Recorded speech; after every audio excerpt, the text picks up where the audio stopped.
Selama 2 tahun aku memaki suamiku pelit dan tak berguna, tanpa tahu dia menyimpan rahasia mengerikan di bawah jok motor bututnya. Hari ini, rasa curigaku membawaku pada sebuah kebenaran yang menghancurkan hati. Halo Sobat Hati, pernah nggak sih kalian curiga, kemana perginya uang gaji suami yang tiba-tiba ludes padahal baru tanggal muda? Di video kali ini, kita akan membahas sebuah kisah yang sedang viral, tentang seorang istri yang nekat membongkar harta karun tersembunyi di balik jok motor suaminya. Niat hati ingin melabrak karena curiga ada wanita lain. Tapi yang dia temukan justru benda mati yang membuatnya langsung bersujud sambil menangis histeris. Apa sebenarnya isi jok motor itu? Siapkan tisu, mari kita simak ceritanya. Sebelum kita masuk ke inti ceritanya, yuk absen dulu. Tulis di kolom komentar, kalian sedang menyimak dari kota atau daerah mana? Jangan lupa berikan dukungan kalian dengan klik like dan subscribe, agar keluarga besar channel ini semakin solid dan saya bisa terus menghadirkan kisah-kisah yang lebih menyentuh hati. Denting notifikasi di ponsel Sarah berbunyi tepat pukul 10 pagi. Tanggal 25. Angka keramat yang selalu ia tunggu dengan campuran harap dan cemas yang mencekik leher. Jantungnya berdegup kencang, sebuah ritme ketakutan yang sudah menjadi langganan setiap bulan. Ia berdiri kaku di depan mesin ATM minimarket, dikelilingi udara pendingin ruangan yang menusuk kulit, namun keringat dingin justru mengalir deras di punggungnya. Jari-jarinya gemetar hebat saat membuka aplikasi perbankan, berdoa dalam hati agar keajaiban bulan ini berpihak padanya. Layar ponsel menyala terang. Notifikasi hijau muncul paling atas, dana masuk, 15 juta rupiah. Itu gaji Dimas. Suaminya adalah seorang manajer operasional di perusahaan logistik ternama, sebuah jabatan yang terdengar gagah dan seharusnya menjamin hidup mereka jauh dari kata kurang. Namun, senyum Sarah belum sempat merekah, bahkan belum sempat menyentuh sudut bibirnya. Detik berikutnya, serangkaian notifikasi merah muncul beruntun, menghantam dadanya tanpa ampun seperti rentetan peluru tak kasat mata. Transfer keluar, 5 juta rupiah. Tarik tunai, Rp2.500.000.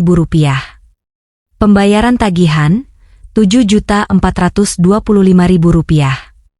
Dalam waktu kurang dari 3 menit, saldo yang tadinya terlihat gagah itu menyusut drastis, tersedot entah kemana, hingga menyisakan angka yang membuat lutut Sarah lemas seketika. Rp75.000. Dunia Sarah serasa berputar lambat. Ia menatap layar ponsel dengan mata nanar yang mulai memanas. Rp75.000 untuk hidup 1 bulan ke depan? Untuk makan? Untuk token listrik? Untuk susurian? Ia menoleh perlahan ke arah rak susu formula di sebelah kanannya. Kaleng susu merek mahal yang biasa diminum putranya seolah mengejeknya dari kejauhan. Harganya Rp300.000. Dengan sisa saldo menyedihkan ini, ia bahkan tidak mampu membeli kemasan yang paling kecil sekalipun. Rasa perih menjalar cepat di ulu hatinya. Bukan karena lapar, tapi karena rasa tidak berdaya yang menghancurkan harga dirinya sebagai seorang ibu. Dengan langkah gontai dan pandangan kabur oleh air mata yang ditahan sekuat tenaga, ia keluar dari antrean, mengabaikan tatapan orang-orang yang mungkin heran melihat wajahnya yang pucat pasi seperti mayat hidup. Kemarahan mulai merambat naik, membakar rasionalitas yang selama ini ia jaga mati-matian. Ini bukan kali pertama. Sudah 2 tahun pernikahan mereka berjalan seperti neraka finansial yang tak berujung. Dimas selalu beralasan ada cicilan masa lalu, ada investasi teman yang rugi, atau uang hilang dicopet di jalan.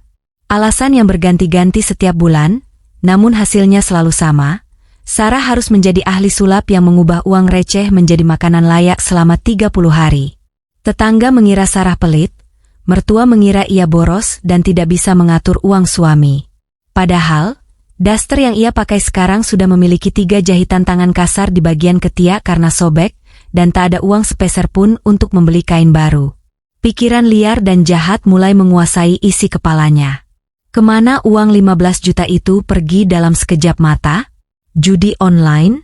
Sarah sering mendengar berita tentang suami-suami yang terjerat lingkaran setan itu, mempertaruhkan masa depan keluarga demi kesenangan sesaat. Atau perempuan lain? Wajah Dimas cukup tampan, dan jabatannya pasti menarik perhatian banyak wanita muda di kantornya. Mungkin saat ini, uang yang seharusnya menjadi bubur ayam untuk Rian sedang dipakai mentraktir wanita lain makan enak di restoran mewah ber-AC. Bayangan itu membuat dada Sarah sesak hingga sulit bernapas. Dimas tidak pernah membiarkan Sarah menyentuh ponselnya walau sedetik. Sandi ponselnya diganti setiap minggu. Kecurigaan itu kini bukan lagi bisikan ragu, melainkan teriakan keyakinan yang memekakkan telinga. Sampai di rumah kontrakan mereka yang sempit dan pengap, suara token listrik yang hampir habis menyambutnya dengan nada yang menyakitkan telinga. Bip, bip, bip. Bunyi itu seperti bom waktu yang menghitung mundur sisa kesabarannya. Ia melempar tas belanja kosong ke sofa tua yang busanya sudah kempes. Ia lelah menjadi orang sabar. Ia lelah menjadi istri pengertian yang terus-menerus dibodohi. Malam ini, ia bertekad tidak akan diam saja. Ia tidak akan lagi menerima jawaban, "Sabar ya, Dek," atau "Nanti Mas usahakan." Ia butuh kejelasan sekarang juga. Jika memang Dimas terjerat judi atau wanita lain, Sarah siap untuk pergi membawa Rian. Ia lebih baik hidup miskin sendirian daripada hidup dalam tipu daya seorang manajer yang gajinya hanya numpang lewat di rekening. Suara deru motor Honda tua terdengar mendekat di depan pagar. Itu motor Dimas. Aneh, pikir Sarah dengan senyum sinis. Gaji 15 juta, tapi motornya selalu motor butut yang joknya sudah dilakban sana-sini dan sering mogok di jalan. Kemana perginya uang itu jika bukan untuk gaya hidup tersembunyi yang tidak Sarah ketahui? Sarah menarik napas panjang, mengumpulkan sisa tenaganya untuk konfrontasi besar yang sudah ia siapkan. Namun, saat mengintip dari balik tirai jendela dan melihat Dimas memarkirkan motornya dengan terburu-buru lalu berlari kecil, masuk ke rumah meninggalkan kunci motor tergeletak begitu saja di meja teras. Sebuah ide nekat muncul di benak Sarah. Ada satu tempat yang belum pernah ia periksa. Tempat di mana Dimas selalu terlihat sangat protektif dan melarang siapapun menyentuhnya dengan alasan kuncinya macet. Bagasi di bawah jok motor itu. Udara di dalam rumah kontrakan tipe 21 itu terasa semakin menyesakkan dada, seolah oksigen perlahan menipis tersedot oleh hawa panas kemarahan yang tertahan. Jarum jam dinding menunjukkan pukul 8 malam lewat 10 menit. Suara mesin motor yang berhenti di depan pagar membuat Sarah mematung di meja makan. Itu Dimas. Suaminya akhirnya pulang setelah seharian menghilang tanpa kabar, membawa pulang tubuh lelahnya namun, seperti biasa, melupakan kewajibannya membawa pulang nafkah yang layak. Pintu depan terbuka perlahan, menampakkan sosok Dimas dengan kemeja kerja yang sudah kusut dan basah oleh keringat di bagian punggung. Wajahnya terlihat sangat kusam. Matanya cekung dengan lingkaran hitam yang menggantung tebal di bawah kelopak mata, seolah beban dunia sedang dipikul sendirian di pundaknya yang mulai membungkuk. Sarah tidak menyambutnya dengan senyuman, apalagi ciuman tangan.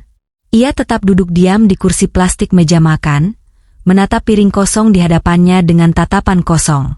Di atas meja, hanya tersaji 2 piring nasi putih yang mulai dingin dan sebuah toples kecil berisi garam dapur. Tidak ada lauk pauk, tidak ada sayur, bahkan kerupuk pun tak terbeli. Ini adalah bentuk protes paling nyata yang bisa Sarah lakukan. Ia ingin Dimas melihat betapa menyedihkannya hidup mereka, betapa ironisnya seorang istri manajer perusahaan logistik harus menyajikan menu makan malam yang bahkan lebih buruk daripada menu makanan kucing peliharaan tetangga sebelah. Sarah ingin suaminya merasa tertampar oleh kenyataan pahit ini. Dimas meletakkan tas kerjanya di lantai dengan gerakan lambat yang menyakitkan untuk dilihat. Ia menatap meja makan sejenak, lalu menatap wajah istrinya yang dingin. Tidak ada protes keluar dari mulutnya. Tidak ada pertanyaan, kenapa makannya cuma ini, Dek?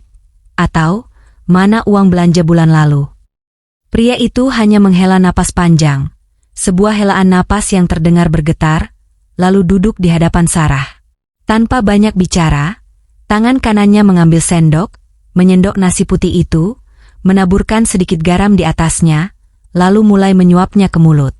Ia makan dengan lahap, seolah nasi garam itu adalah hidangan restoran bintang 5. Sikap diam dan tabah Dimas justru menyulut api kemarahan di dada Sarah semakin besar. Mengapa dia tidak marah? Mengapa dia tidak membela diri? Sikap pasrah ini di mata Sarah terlihat seperti akting semata. Enak, Mas? Tanya Sarah tiba-tiba, suaranya tajam memecah keheningan, syarat dengan nada sindiran yang menusuk. Cuma itu yang bisa dibeli dengan sisa uang 75.000. Kalau Mas mau makan ayam goreng atau rendang, mungkin Mas bisa minta tolong sama teman-teman kantor Mas yang gajinya utuh, yang gak habis entah buat apa. Kalimat itu meluncur begitu saja, penuh racun.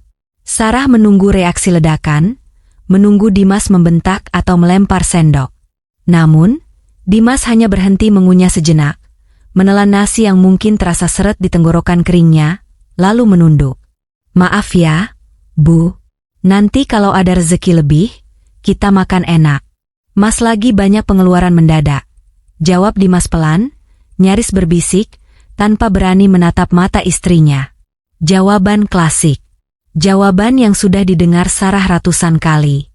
Sarah mendengus kasar, memalingkan wajahnya dengan muak. Ia berdiri kasar, merebut piring kotor Dimas yang sudah kosong, lalu membawanya ke wastafel. Saat ia melewati tubuh suaminya, hidungnya menangkap aroma yang menguar dari tubuh Dimas. Sarah mengernyitkan dahi. Ia sudah bersiap mencium aroma parfum wanita murahan atau bau asap rokok khas tempat judi, namun yang masuk indera penciumannya justru bau minyak angin yang sangat menyengat bercampur bau apek keringat matahari. Bau minyak angin? Untuk apa seorang manajer yang bekerja di ruangan ber-AC seharian penuh memakai minyak angin sebanyak itu sampai baunya menempel pekat di baju? Sekelebat rasa bingung sempat mampir di benak Sarah. Apakah suaminya sakit? Namun, logika kemarahannya dengan cepat menepis rasa iba itu. Pasti cuma kedok, batin Sarah berteriak. Dia pasti sengaja pakai minyak angin supaya dikasihani. Supaya aku nggak curiga kalau dia habis senang-senang di luar sana. Sarah mencuci piring dengan gerakan kasar, membanting gelas plastik hingga menimbulkan bunyi gaduh. Sengaja membiarkan Dimas tahu betapa ia sangat membenci situasi ini. Malam semakin larut. Lampu kamar sudah dipadamkan. Sarah berbaring memunggungi Dimas, berpura-pura tidur padahal telinganya terpasang tajam seperti radar. Ia mendengar helaan napas berat Dimas berkali-kali, lalu suara langkah kaki pelan berjingkat keluar kamar. Sarah membuka matanya dalam kegelapan. Naluri detektifnya menyala. Ia diam-diam bangkit, berjalan tanpa suara menuju pintu kamar yang sedikit terbuka.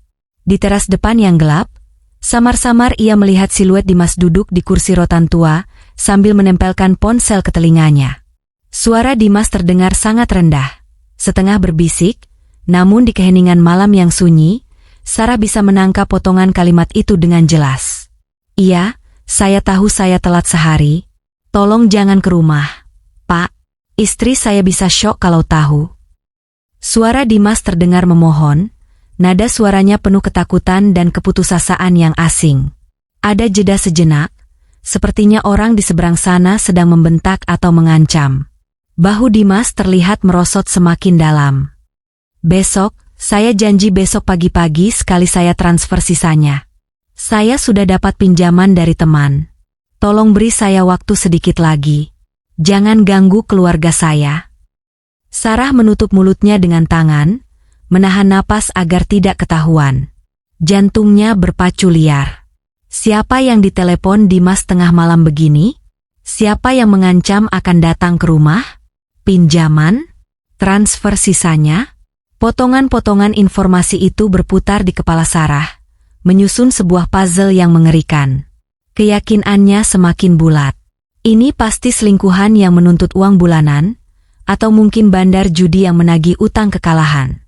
Jangan ganggu keluarga saya, kata Dimas tadi. Sarah tersenyum miris dalam hati. Dimas pikir dia sedang melindungi keluarga? Tidak, dia sedang menutupi bangkai busuknya sendiri. Dimas mengakhiri panggilan itu, lalu duduk termenung lama sambil memijat keningnya. Sarah buru-buru kembali ke tempat tidur, menarik selimut sebatas leher, dan memejamkan mata rapat-rapat saat mendengar langkah kaki Dimas kembali masuk. Namun, di balik kelopak matanya yang terpejam, air mata Sarah menetes satu persatu membasahi bantal. Rasa penasaran bercampur sakit hati kini membakar dadanya. Besok pagi, Saat Dimas berangkat kerja, Sarah berjanji pada dirinya sendiri akan membongkar semuanya. Ia tidak akan membiarkan dirinya menjadi orang bodoh lebih lama lagi. Dan firasatnya mengatakan, jawaban dari semua teka-teki ini ada pada benda yang selalu dijaga Dimas melebihi nyawanya sendiri, motor butut itu. Matahari pagi baru saja mengintip malu-malu dari balik awan kelabu, tapi drama di rumah Sarah sudah dimulai sebelum ayam berkokok. Sebuah mobil sedan hitam mengkilap berhenti mulus di depan pagar rumah kontrakan mereka.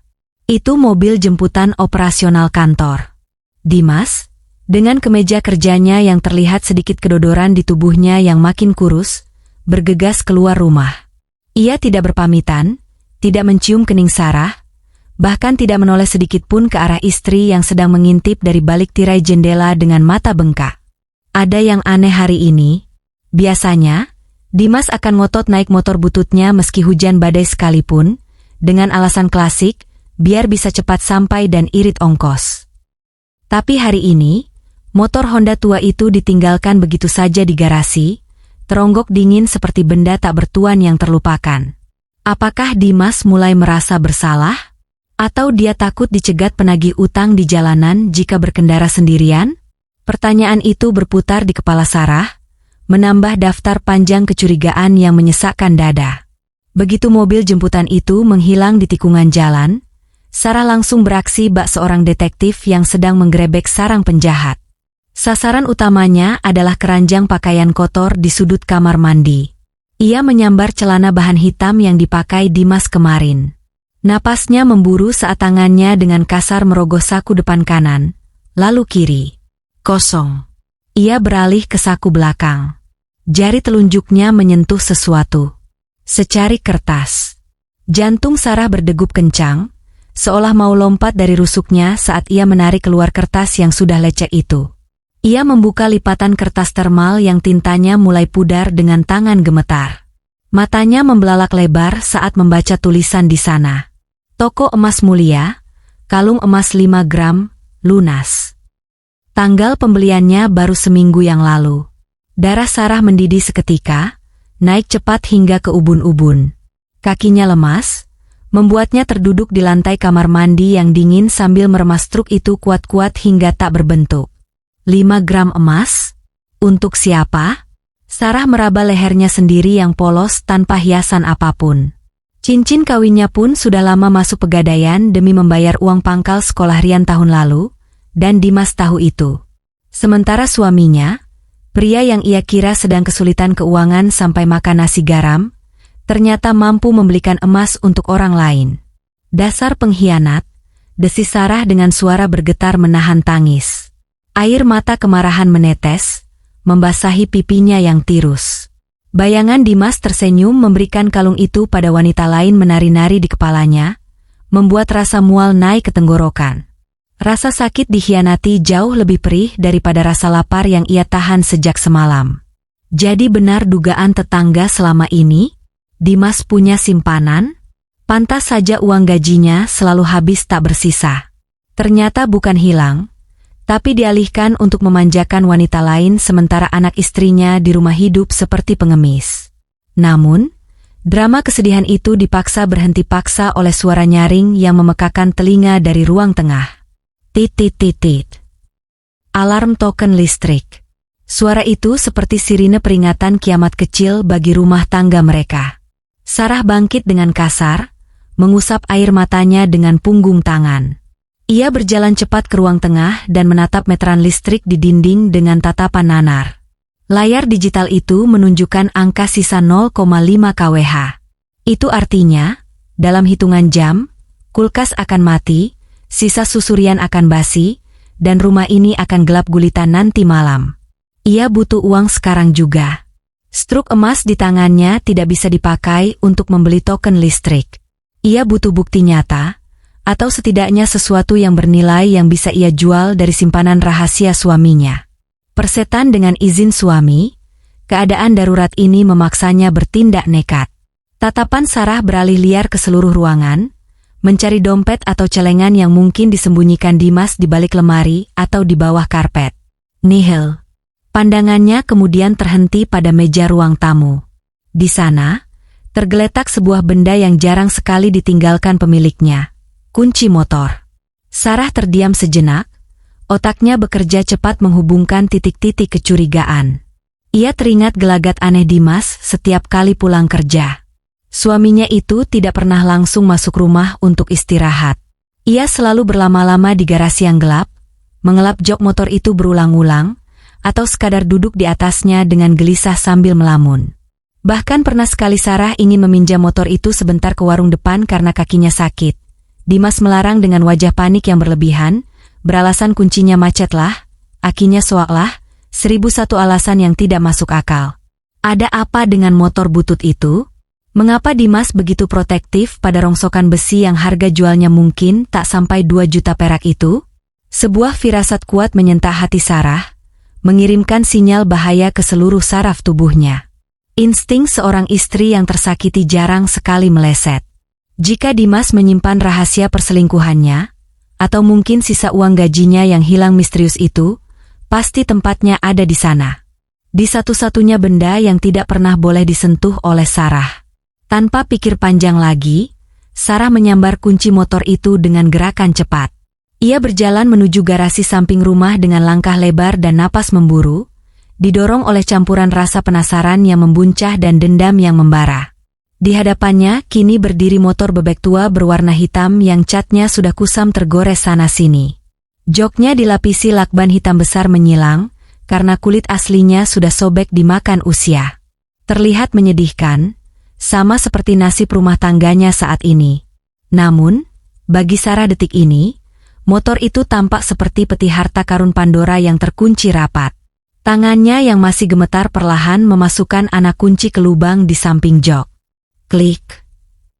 Suara kunci berputar terdengar sangat nyaring di keheningan pagi, seolah membuka gerbang rahasia yang selama ini tertutup rapat. Sarah menahan napasnya. Tangannya mencengkeram ujung jok motor yang dingin. Ia tidak tahu apa yang akan ia temukan di balik jok itu. Apakah tumpukan uang tunai pecahan 100.000? Pakaian dalam wanita lain? Atau bukti kejahatan lain yang lebih mengerikan? Satu hal yang pasti, begitu jok itu terangkat, hidup Sarah tidak akan pernah bisa kembali seperti semula. Dengan satu tarikan napas panjang, ia menghentakkan jok itu ke atas. Jok motor itu terangkat dengan bunyi engsel berkarat yang menyakitkan telinga, seolah enggan memperlihatkan isinya yang selama ini menjadi misteri terbesar dalam rumah tangga mereka. Sarah memejamkan mata sejenak, takut melihat tumpukan uang haram atau benda-benda aneh milik wanita lain yang akan menghancurkan hatinya. Namun, saat matanya terbuka perlahan, keningnya justru berkerut bingung. Tidak ada kotak perhiasan bludru, tidak ada amplop tebal berisi uang merah, apalagi pakaian dalam wanita. Ruang penyimpanan di bawah jok itu terlihat sesak, dipenuhi oleh sebuah bungkusan plastik hitam besar yang dilakban keliling dengan sangat rapi, seolah-olah isinya adalah rahasia negara yang tidak boleh bocor sedikit pun. Bungkusan itu terhimpit kaku di antara jas hujan bau apek dan lap kanebo kering yang sudah mengeras seperti batu. Jantung Sarah berdegup semakin kencang. Tapi kali ini bukan karena cemburu, melainkan karena rasa aneh yang menjalari tengkuknya. Bungkusan apa ini? Mengapa disembunyikan serapat ini di tempat yang kotor? Pikiran negatifnya kembali mengambil alih secara liar. Jangan-jangan ini narkoba? Atau uang hasil kejahatan? Tangan Sarah gemetar hebat saat meraih bungkusan itu. Terasa padat dan berat, tapi teksturnya tidak seperti tumpukan uang kertas. Dengan napas tertahan, ia membawa bungkusan misterius itu ke lantai teras yang lebih terang. Ia tidak sabar. Kuku-kukunya dengan kasar mencakar ujung lakban coklat yang membelit plastik itu, merobeknya dengan paksa tanpa peduli jika isinya rusak. Rasa ingin tahunya sudah diubun-ubun, membakar habis sisa-sisa kewarasannya. Lapisan plastik pertama terbuka dengan suara sobekan yang nyaring. Masih ada lapisan koran bekas yang membungkus di dalamnya. Sarah merobeknya lagi dengan frustrasi. Dan saat lapisan terakhir tersingkap, aroma kertas tua yang khas langsung menyeruak masuk ke hidungnya, bercampur dengan bau bensin yang samar. Sarah terdiam, lidahnya keluh. Isinya bukan emas, bukan uang, bukan barang ilegal. Di pangkuannya kini berserakan tumpukan kertas kwitansi lusuh, beberapa lembar surat perjanjian bermaterai, dan buku catatan kecil berwarna biru yang ujungnya sudah keriting. Sarah merasa kecewa sekaligus bingung. Apa gunanya Dimas menyembunyikan sampah kertas seperti ini? Apakah suaminya sudah gila? Namun, rasa kecewa itu berubah menjadi teror murni saat mata Sarah menangkap tulisan besar yang dicetak tebal di atas kop surat salah satu dokumen paling atas. Kertas itu terlihat resmi, dengan cap merah basah di bagian bawah. Sarah memicingkan matanya, membaca kalimat demi kalimat dengan mulut yang perlahan terbuka lebar karena syok. Surat pernyataan pengakuan utang piutang. Napas Sarah tercekat. Ia buru-buru mencari nama debitur yang tertulis di sana. Ia mengharapkan nama Dimas, suaminya yang ia tuduh penjudi. Tapi bukan nama Dimas yang tertera di sana. Tulisan tangan kaku dengan tinta hitam itu mengeja sebuah nama yang sangat Sarah kenal. Nama yang selalu ia rindu dalam doanya setiap malam. Pihak pertama, Hendra Kusuma. Darah Sarah serasa berhenti mengalir. Hendra Kusuma adalah nama almarhum ayahnya. Ayah kandungnya yang meninggal dunia 2 tahun lalu. Sarah meremas kertas itu, matanya bergerak liar ke baris nominal angka di bagian bawah. Angka-angka itu berderet panjang, memiliki nol yang sangat banyak hingga membuat kepala Sarah pening seketika. Total kewajiban, 300 juta rupiah.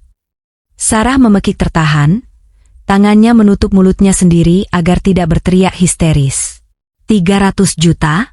Sejak kapan ayahnya punya utang sebanyak ini? Selama hidup, ayahnya selalu bilang bisnisnya lancar. Ayahnya meninggal dengan tenang, tanpa ada satupun penagih utang yang datang melayat. Sarah selalu bangga ayahnya pergi dengan nama bersih, tanpa membebani anak cucu. Tapi kertas di tangannya ini berkata lain. Sarah beralih ke tumpukan kwitansi kecil yang jumlahnya puluhan itu. Ia membaca satu persatu dengan tangan gemetar hebat. Angsuran pertama, 5 juta rupiah, lunas. Angsuran kelima, 7.500.000 rupiah, lunas. Setiap lembar kwitansi itu memiliki tanggal yang berbeda-beda. Dan saat Sarah melihat tanggal di kwitansi paling baru, ia merasa seperti ditampar oleh tangan tak kasat mata. Tanggalnya persis kemarin sore. Tanggal 25. Nominalnya 5 juta rupiah. Persis dengan jumlah uang yang hilang dari rekening suaminya pagi ini. Dunia Sarah runtuh seketika. Kepingan puzzle itu menyatu dengan cara yang paling menyakitkan. Jadi selama ini, uang gaji Dimas bukan untuk judi, bukan untuk perempuan lain? Sarah membalik halaman buku catatan biru kecil itu dengan air mata yang mulai mengaburkan pandangannya. Di sana, ia melihat tulisan tangan Dimas yang rapi namun terlihat ditekan kuat. Oktober, bayar rentenir Blok M, sisa gaji buat beli beras, 500.000. Maaf ya Sarah. November, bayar koperasi simpan pinjam Bapak, sisa gaji, 200.000. Rian sakit, terpaksa jual jam tangan. Air mata Sarah tumpah ruah, bukan lagi karena marah, tapi karena hantaman rasa bersalah yang begitu dahsyat hingga meremukan tulang rusuknya. Ia ingat betapa sering ia memaki Dimas pelit. Ia ingat betapa sering ia menuduh Dimas tak becus. Padahal, di balik diamnya, Dimas sedang bertarung sendirian melawan warisan utang ayah Sarah. Dimas diam-diam menjadi tameng hidup, membiarkan dirinya dihina istri sendiri demi menjaga nama baik ayah mertuanya di alam kubur. Sarah terisak keras di lantai teras, memeluk kertas usang itu seolah memeluk tubuh suaminya. Ia meraung tanpa suara, rasa sesal menusuk dadanya. Motor butut itu, baju kerja Dimas yang tak pernah ganti, nasi garam semalam, semuanya adalah bukti cinta paling brutal yang pernah ia terima. Namun, di tengah tangisnya, mata Sarah menangkap sebuah materai merah di dokumen paling bawah yang belum sempat ia baca. Ada satu nama lagi di sana. Nama pemberi utang terbesar yang ternyata bukan rentenir asing, melainkan seseorang yang sangat dekat. Seseorang yang Sarah panggil, Paman. Sarah menyusun kwitansi-kwitansi itu berjejer di lantai teras. Membiarkannya terhampar seperti kartu domino kematian yang siap meruntuhkan sisa pertahanannya. Matanya bergerak cepat, liar, mencocokkan tanggal yang tertera di kertas buram itu dengan kalender digital di ponselnya. Jantungnya berdegup menyakitkan setiap kali menemukan kecocokan yang presisi. Pola itu terlihat begitu jelas, begitu mengerikan, hingga membuat perut Sarah mual. Tanggal 25 Januari, gaji masuk 15 juta, kwitansi pembayaran utang tertulis 7 juta lunas. Tanggal 25 Februari, gaji masuk, kwitansi tertulis 6,5 juta lunas. Begitu seterusnya, konsisten, tak pernah meleset satu hari pun selama 24 bulan terakhir. Setiap kali notifikasi gaji masuk ke ponsel Sarah dengan bunyi, ting, yang ceria, di detik yang sama, Dimas sedang mentransfer nyawanya untuk menutup lubang menganga yang ditinggalkan almarhum ayah mertuanya. Angka-angka itu tiba-tiba berbicara lebih keras daripada teriakan kemarahan Sarah selama ini. Ia mengambil satu kwitansi lusuh bertanggal 10 bulan lalu dengan tangan gemetar. Ingatannya langsung terlempar ke hari itu, hari yang tak akan pernah bisa ia lupakan. Hari di mana ia memaki Dimas habis-habisan, melempar bantal ke wajah suaminya karena Dimas pulang tanpa membawa uang sepeser pun, padahal Rian sedang demam tinggi dan butuh biaya dokter spesialis. Saat itu, Dimas hanya diam, menunduk dalam, dan akhirnya diam-diam menjual jam tangan kesayangannya, satu-satunya hadiah ulang tahun dari Sarah saat pacaran, demi menebus obat anak mereka. Sarah mengira Dimas boros atau uangnya habis di jalan. Tapi kertas di tangannya kini menamparnya dengan fakta brutal. Di hari itu, Dimas baru saja membayar denda keterlambatan bunga rentenir sebesar 4 juta rupiah agar preman-preman itu tidak mendobrak rumah mereka. Dimas memilih dimaki istri sendiri, memilih harga dirinya diinjak-injak di rumahnya sendiri, daripada membiarkan anak istrinya melihat wajah penagih utang yang beringas. Air mata Sarah menetes jatuh, membasahi tanda tangan almarhum ayahnya di atas materai 6.000. Bayangan wajah ayahnya yang teduh dan selalu tersenyum kini terasa asing. Seolah Sarah tidak benar-benar mengenal siapa pria yang ia panggil, Bapak, itu. Selama ini Sarah hidup dalam gelembung kebohongan yang indah. Saat ayahnya meninggal 2 tahun lalu karena serangan jantung, prosesi pemakaman berjalan begitu syahdu, tenang, dan terhormat. Tetangga memuji, kerabat menangis haru, kolega bisnis datang membawa karangan bunga. Tidak ada satupun orang asing berwajah garang yang datang menagih atau berteriak kasar. Sarah selalu membanggakan ayahnya sebagai sosok pebisnis jujur yang pergi tanpa beban, meninggalkan nama harum. Ternyata, ketenangan itu adalah hasil kerja keras Dimas. Suaminya lah yang berdiri diam-diam di garis depan, menjadi tembok bisu yang menahan gelombang tsunami tagihan agar tidak menyentuh ujung kaki Sarah sedikitpun. Dimas menelan semua teror itu sendirian, melakukan negosiasi alot dengan para rentenir di belakang layar, memohon waktu, menggadaikan gajinya, membiarkan Sarah tetap memuja ayahnya sebagai pahlawan tanpa celah. Sementara itu, Dimas rela dianggap sebagai suami tak berguna, menanggung fitnah sebagai laki-laki boros yang tak becus mengatur keuangan. "Kenapa Mas nggak bilang?" Isak Sarah lirih, suaranya pecah di tengah keheningan pagi, terdengar sangat menyayat hati.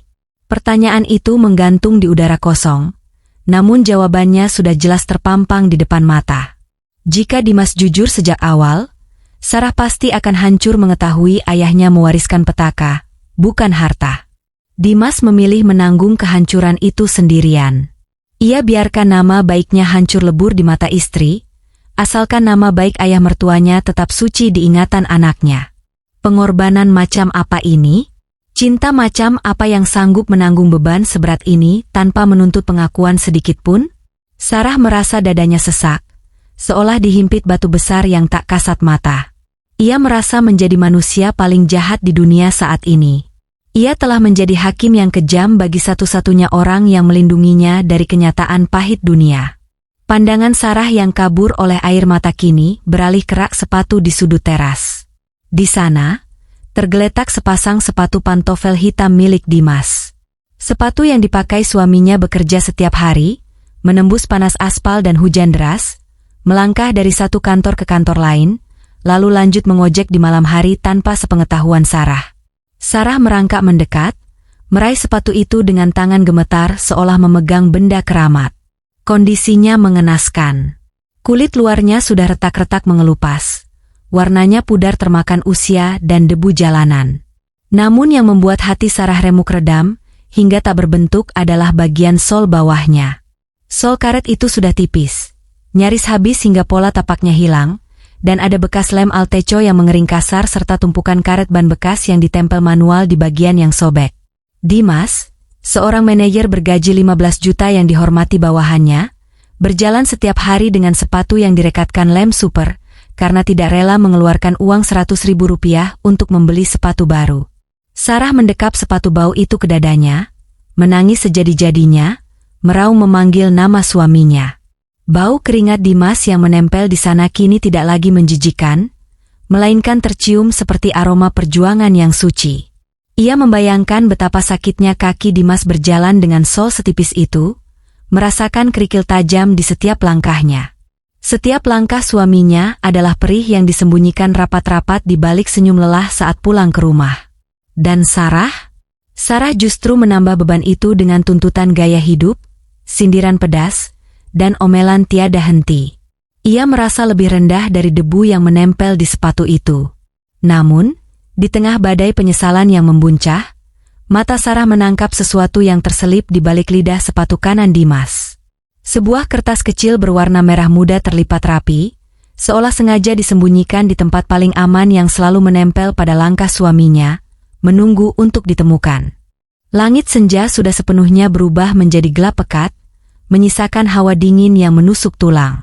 Suara pagar besi yang didorong pelan, memecah keheningan yang mencekam di teras rumah. Dimas pulang. Langkah kakinya terdengar berat dan diseret, bunyi sol sepatu tipis yang beradu dengan ubin teras menciptakan irama kelelahan yang nyata. Pria itu berhenti sejenak di depan pintu, menarik napas panjang, dan menghembuskannya perlahan. Bahunya yang turun menandakan ia sedang mempersiapkan mental. Ia sudah hafal skenario yang akan terjadi begitu ia melangkah masuk. Wajah cemberut Sarah, piring kosong di meja makan, atau sindiran tajam tentang uang belanja yang kurang. Dimas tidak menyalahkan istrinya. Ia tahu Sarah lelah, ia tahu Sarah menderita, dan ia rela menjadi sasaran kemarahan itu asalkan rahasia besarnya tetap terkubur rapat.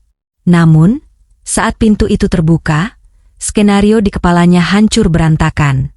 Tidak ada Sarah yang berdiri berkaca pinggang dengan mata melotot. Yang ada adalah pemandangan yang membuat jantung Dimas seolah berhenti berdetak-detik itu juga. Sarah duduk bersimpu di lantai teras yang dingin, dikelilingi oleh ratusan lembar kertas kwitansi dan dokumen perjanjian yang selama ini Dimas sembunyikan mati-matian di bawah jok motor bututnya. Rahasia itu terbongkar. Wajah Dimas memucat seketika, darah seolah tersedot habis dari wajahnya. Tas kerja di tangannya terlepas, jatuh menghantam lantai dengan bunyi gedebuk yang nyaring, namun ia tidak mempedulikannya. Ketakutan terbesar Dimas bukanlah dimaki, melainkan melihat istrinya hancur karena mengetahui kebenaran pahit tentang ayahnya. "Dek, maaf." Suara Dimas keluar tercekat, serak dan bergetar hebat. Ia melangkah mundur satu tapak, seolah merasa tidak pantas mendekat. "Maaf Mas, nggak izin buka tabungan itu. Maaf Mas, bohong soal gaji. Bulan ini Mas usahakan cari tambahan lagi. Jangan marah ya. Jangan nangis." Kalimat itu meluncur polos, penuh rasa bersalah. Di mata Dimas, ia adalah suami yang gagal karena membiarkan istrinya menemukan sampah masalah ini. Ia mengira Sarah menangis karena kecewa uang gajinya habis untuk membayar utang orang lain, bukan untuk membahagiakan keluarga sendiri. Dimas sudah bersiap untuk diusir, atau setidaknya menerima tamparan keras di pipinya yang kusam. Tapi Sarah tidak menamparnya. Wanita itu justru melakukan hal yang membuat lutut Dimas lemas seketika. Sarah merangkak maju dengan air mata yang membanjiri wajahnya, lalu memeluk kaki Dimas erat-erat. Ia membenamkan wajahnya di celana bahan Dimas yang kotor terkena debu jalanan, menangis histeris hingga bahunya terguncang hebat. Suara tangisannya bukan tangisan kemarahan, melainkan raungan penyesalan yang menyayat hati. Sarah menciumi kaki suaminya, kaki yang setiap hari melangkah ribuan kilometer demi menutupi aib keluarga Sarah, kaki yang memakai sepatu jebol demi menjaga kehormatan almarhum ayah Sarah. "Mas bodoh, Mas jahat," teriak Sarah di sela isak tangisnya, memukul pelan betis suaminya. Kenapa Mas diam aja? Kenapa Mas biarin aku maki-maki Mas tiap hari? Kenapa Mas makan nasi garam padahal Mas yang bayar utang bapakku? Aku istri macam apa? Mas? Aku yang durhaka? Aku yang buta? Kata-kata Sarah keluar tumpang tindih, tersedak oleh rasa bersalah yang menggunung. Hatinya hancur berkeping-keping menyadari betapa kejamnya ia selama 2 tahun ini. Ia tidur nyenyak setiap malam sementara suaminya mungkin menahan lapar dan kantuk di jalanan, bertarung dengan debt collector demi sebuah janji bisu. Dimas tertegun, matanya mulai berkaca-kaca. Perlahan, ia berjongkok, mengabaikan sendi lututnya yang nyeri karena seharian berkendara.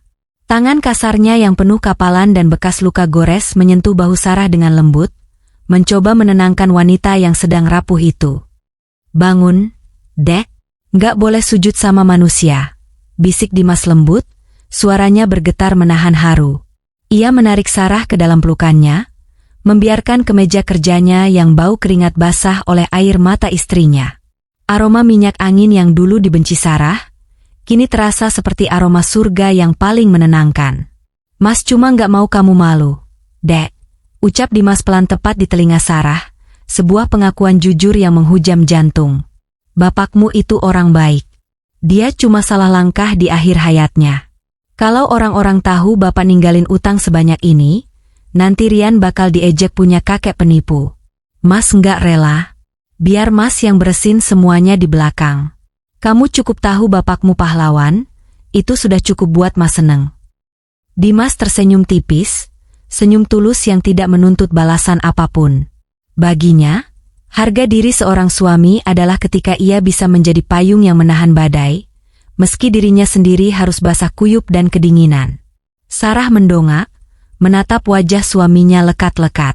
Wajah itu terlihat jauh lebih tua dari usianya, garis-garis lelah terukir jelas di sudut mata.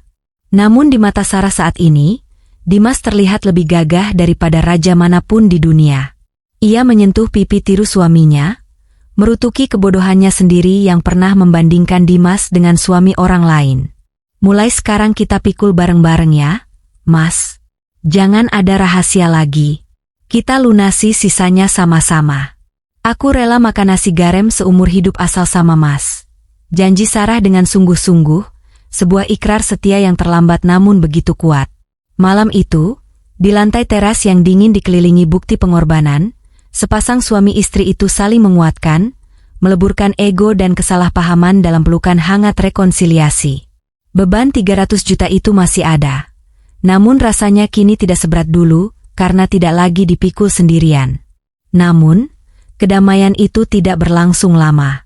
Saat Sarah hendak membereskan kertas-kertas yang berserakan, matanya menangkap satu lembar surat peringatan berwarna merah menyala yang tersembunyi di bagian paling bawah tumpukan. Sebuah surat dengan nama pengirim yang membuat darah Sarah kembali berdesir ngeri, karena ia tahu betul siapa pemilik nama itu. Suasana damai yang baru seumur jagung di ruang tamu itu, hancur berantakan oleh gedoran pintu yang kasar. Bukan ketukan tamu yang sopan, melainkan hantaman menuntut yang membuat kaca jendela bergetar ngeri.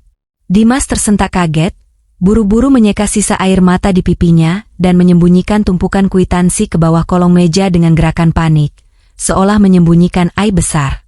Sarah menahan napas, firasat buruk kembali menyergap dadanya, mencekik rasa lega yang baru saja ia rasakan. Siapa yang datang malam-malam begini dengan amarah setinggi itu? Saat pintu kayu itu terbuka, sosok yang berdiri di sana membuat darah Sarah mendidih sekaligus membeku. Itu bukan penagih utang berwajah sangar atau preman jalanan, melainkan Om Rudi, adik kandung almarhum ayahnya sendiri, yang berdiri dengan senyum miring yang meremehkan.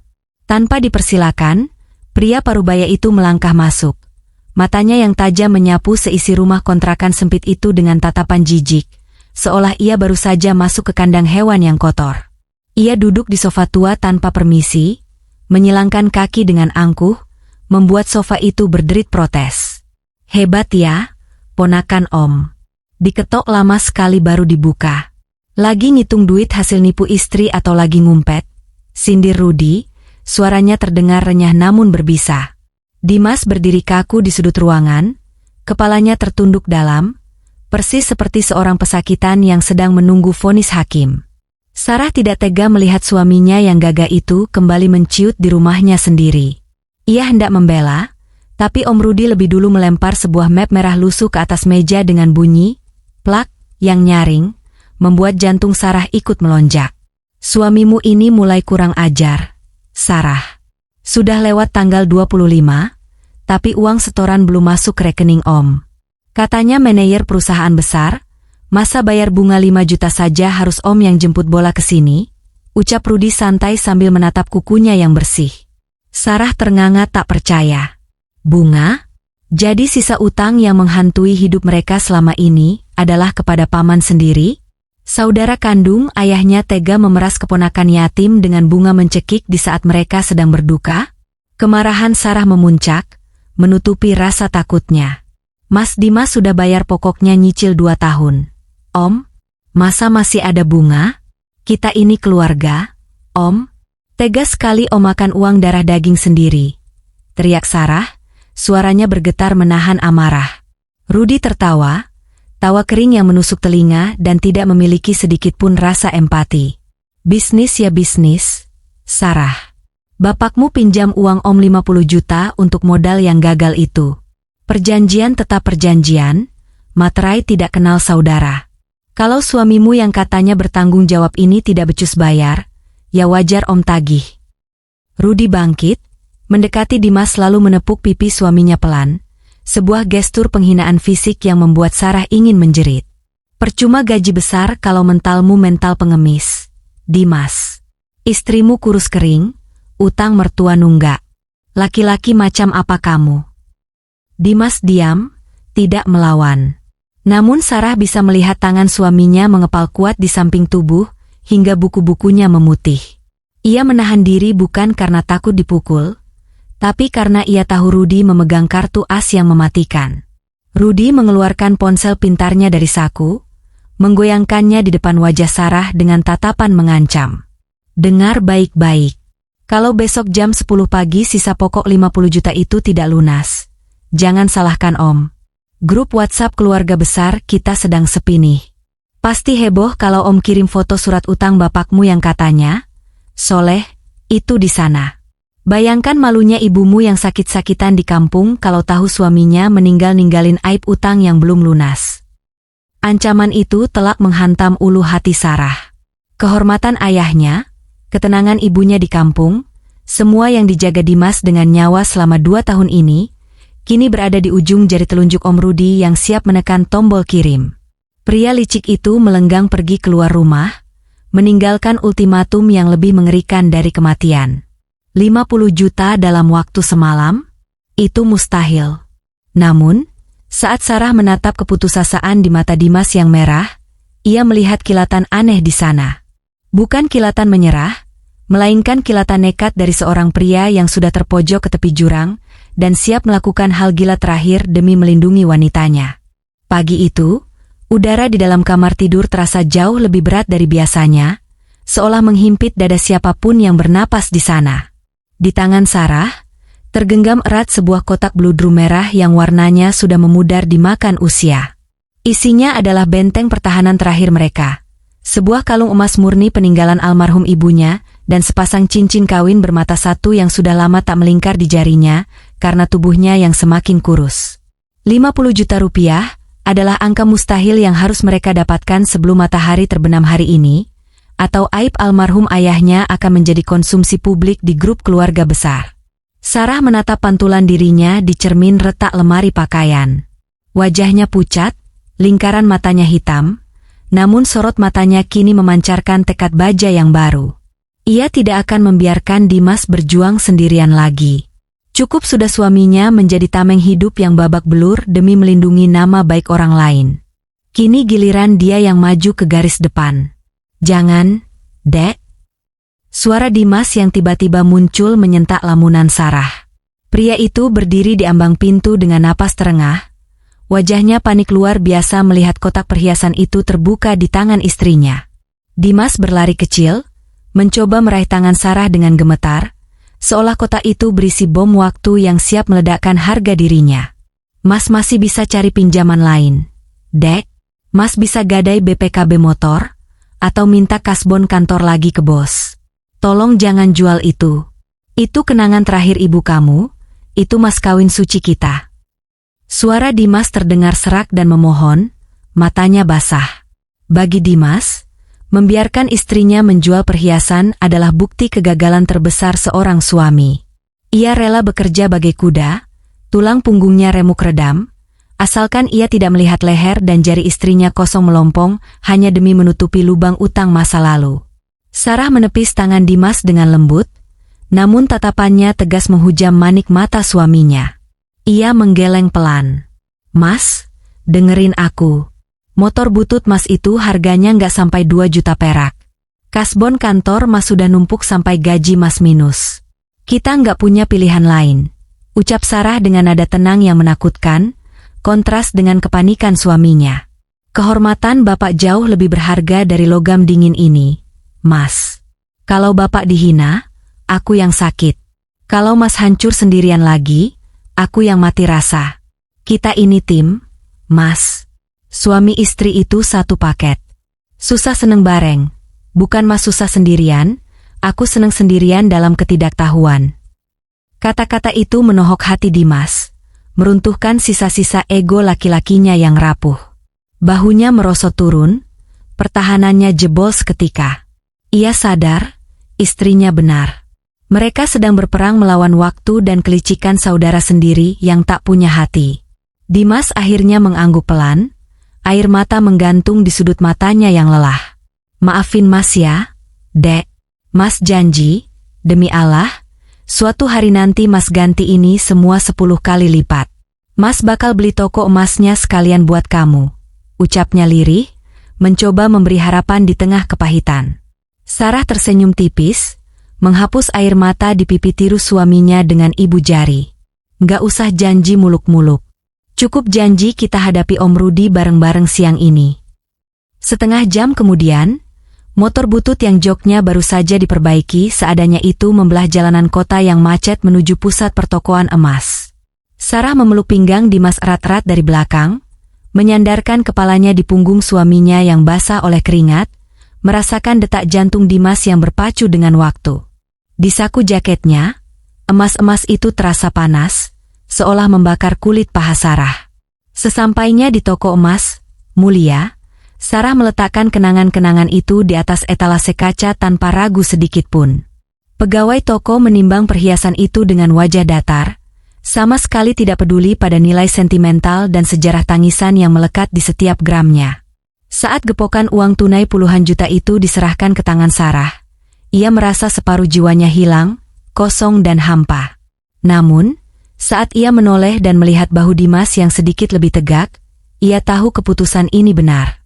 Separuh beban di pundak suaminya ikut terangkat bersama hilangnya emas-emas itu. Mereka keluar dari toko dengan tangan kosong dari perhiasan, tapi hati mereka kini penuh dengan nyali. Uang di dalam tas Sarah kini bukan sekadar kertas bernilai tukar, melainkan amunisi perang untuk membungkam mulut serakah Om Rudi di acara keluarga nanti siang. Namun, mereka sama sekali tidak menyadari, di seberang jalan, sepasang mata licik sedang mengawasi gerak-gerik mereka dari balik kaca mobil, menyeringai merencanakan kejutan pahit yang tak terduga di lokasi arisan. Suasana di pendopo rumah joglo milik Tante Ratna yang biasanya hangat, siang itu terasa dingin mencekam bagi Sarah. Gelak tawa puluhan kerabat yang sedang menikmati hidangan arisan mendadak surut, berganti menjadi keheningan yang menyengat saat Sarah dan Dimas melangkah masuk melewati pintu gebyok. Tidak ada sambutan pelukan atau cipika-cipiki yang lazim terjadi.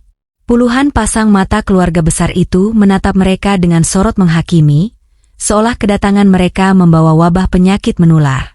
Sarah mengeratkan cengkeraman tangannya pada lengan kemeja Dimas yang sedikit kusut.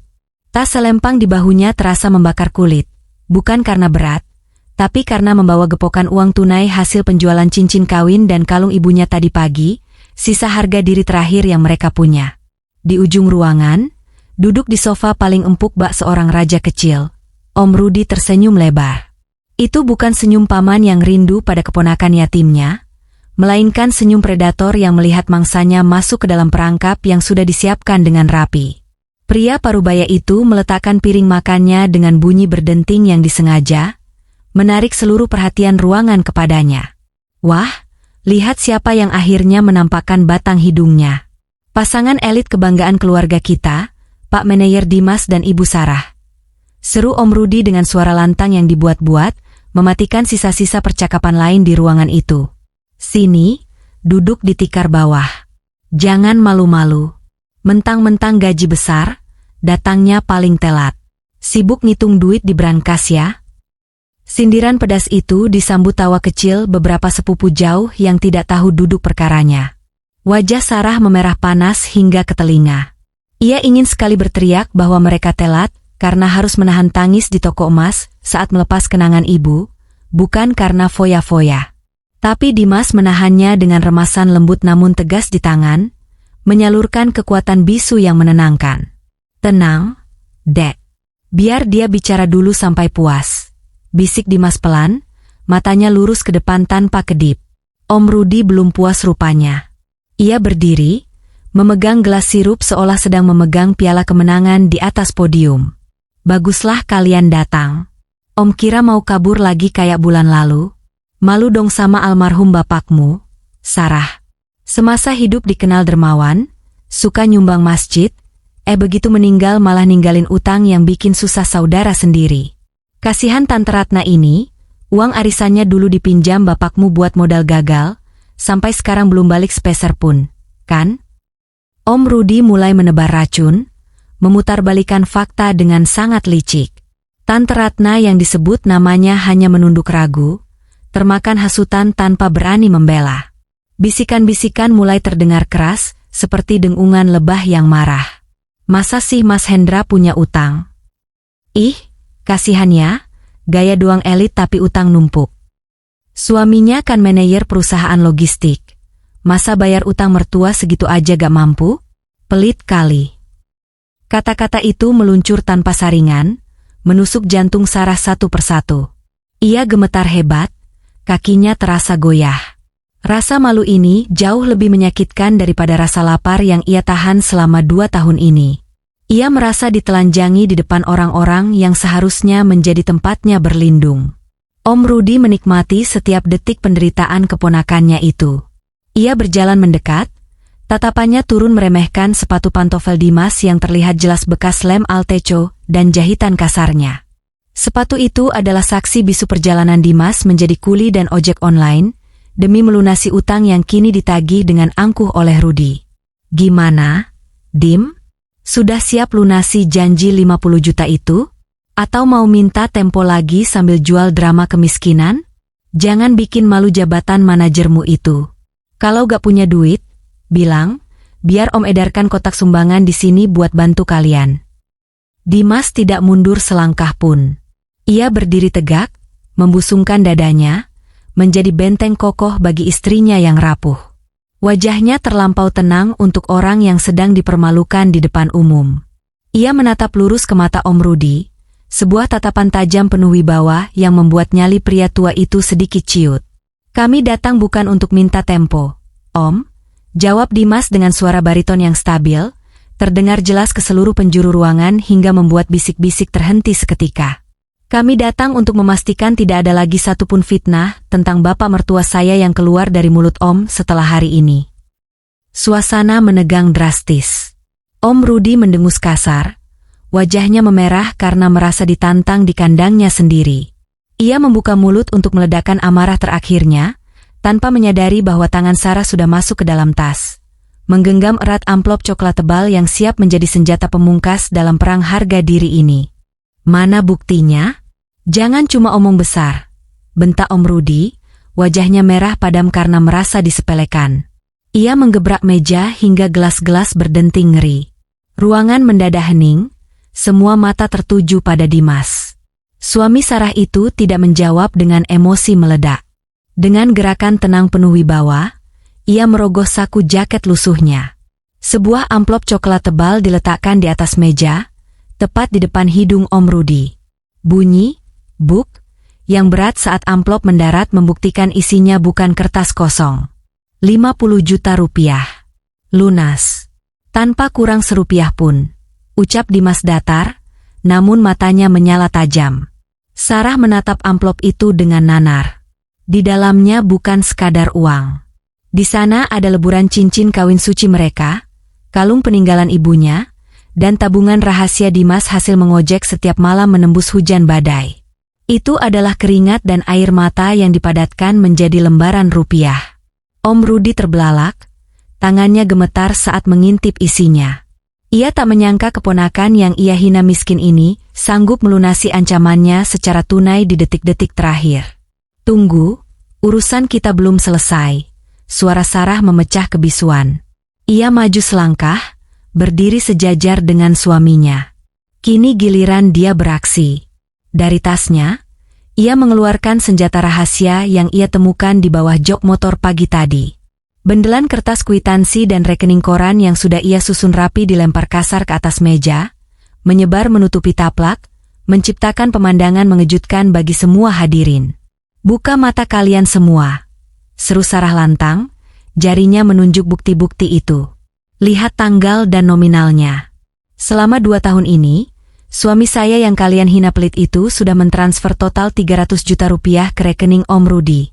300 juta untuk utang pokok bapak yang cuma 50 juta. Napas Sarah memburu, air mata amarah mengalir deras. Om Rudi bukan menolong keluarga, tapi memeras darah daging sendiri dengan bunga lintah darat 15% sebulan. Gumam kaget bergema riuh. Tante Ratna menutup mulut tak percaya, sepupu lain menatap Om Rudi dengan pandangan jijik. Fakta itu telak menghantam logika. Om Rudi mundur, wajahnya pucat pasi seperti mayat hidup. Ia mencoba membela diri, itu kesepakatan bisnis. Tapi suaranya tenggelam oleh cemoohan keluarga besar. Topeng, paman baik hati, yang ia pakai hancur lebur seketika.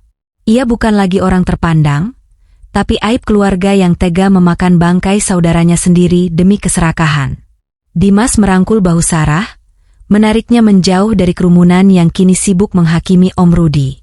Mereka tidak butuh tepuk tangan atau permintaan maaf munafik. Tugas mereka selesai. Nama baik Bapak sudah bersih, harga diri mereka kembali utuh. Saat melangkah keluar dari rumah neraka itu, Sarah merasa tubuhnya ringan seolah bisa terbang. Namun di parkiran, ponsel Dimas bergetar panjang. Sebuah pesan masuk dari nomor kantor pusat, membawa kabar mengejutkan yang membuat langkah kaki mereka terhenti seketika di samping motor butut itu. Dimas menatap layar ponselnya dengan wajah tegang yang tidak bisa disembunyikan. Pesan singkat itu datang dari Pak Gunawan, Direktur Utama. "Ke ruangan saya besok pagi. Ada hal serius soal riwayat pinjaman kamu." Jantung Sarah mencelos seketika. Apakah Dimas akan dipecat karena sering kasbon di luar batas wajar? Malam itu kembali menjadi malam yang panjang bagi mereka. Ketakutan akan kehilangan pekerjaan menghantui tepat setelah satu masalah besar selesai. Keesokan harinya, Dimas pulang lebih awal dengan wajah yang sulit ditebak. Sarah menyambutnya dengan perasaan was-was. Tanpa banyak bicara, Dimas menyodorkan sebuah amplop putih tebal berlogo perusahaan. Tangan Sarah gemetar hebat saat membukanya. Isinya bukan surat pemecatan, melainkan surat keputusan promosi jabatan dan sebuah cek bonus tahunan yang cair lebih awal. Sarah ternganga, kakinya lemas saking leganya. "Pak Gunawan diam-diam audit keuangan timku karena laporan HRD soal utangku yang menumpuk."